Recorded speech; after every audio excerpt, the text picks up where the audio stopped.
Audio Renaissance presents The Abstinence Teacher by Tom Perrotta. Read for you by Campbell Scott.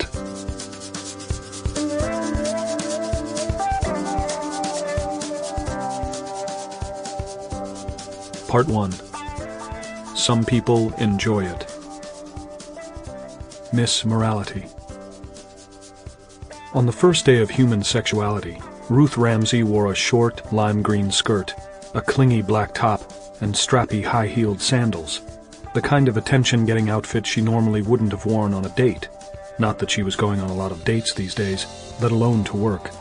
It was a small act of rebellion on her part, a note to self, and anyone else who cared, that she was not a willing participant in the farce that would unfold later that morning in second period health and family life.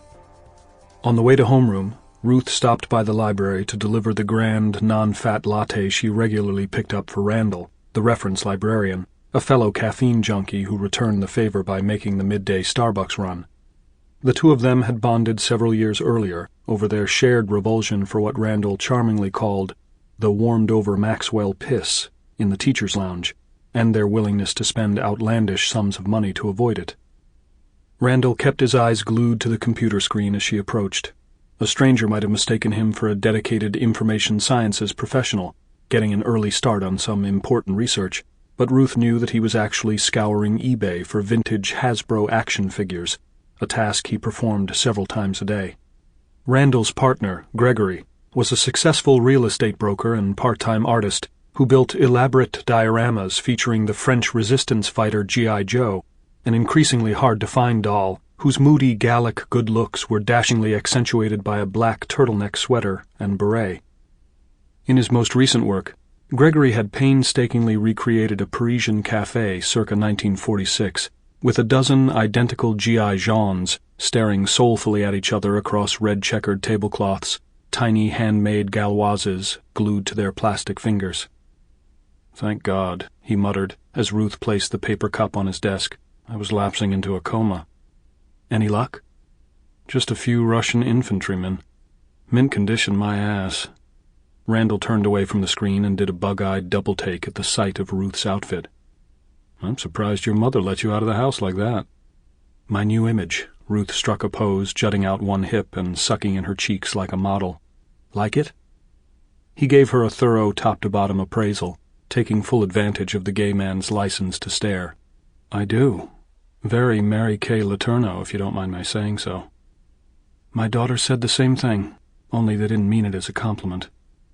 Randall reached for his coffee cup, raising it to his lips and blowing 3 times into the aperture on the plastic lid, as though it were some sort of wind instrument. "They should be proud to have a mom who can carry off a skirt like that." Randall's voice trailed off diplomatically. "At my age?" Ruth inquired. "You're not that old," Randall assured her, "and you look great." "A lot of good it does me." Randall sipped his latte and gave a philosophical shrug. He was a little older than Ruth, but you wouldn't have known it from his dark curly hair and eternally boyish face. Sometimes she felt sorry for him. He was a cultured gay man, an opera-loving dandy with a fetish for Italian designer eyewear, trapped all day in a suburban high school. But Randall rarely complained about the life he'd made for himself in Stonewood Heights, even when he had good reason to. "You never know when opportunity will knock," he reminded her, "and when it does, you don't want to answer the door in a ratty old bathrobe."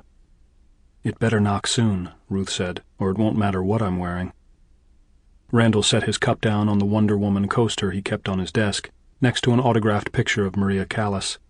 The serious expression on his face was only slightly compromised by his milk foam mustache. "So how are you feeling?" he asked. "You okay about all this?" Ruth shifted her gaze to the window behind the circulation desk, taking a moment to admire the autumnal image contained within its frame. A school bus parked beneath a blazing orange maple, a bright blue sky crowning the world. She felt a sudden urge to be far away, tramping through the woods or wandering around a strange city without a map. "I just work here," she said. "I don't make the rules." Ruth spent most of first period in the lounge, chatting with Donna DiNardo, a biology teacher and field hockey coach in her late 30s. Over the summer, after years of being miserably single, Donna had met her soulmate.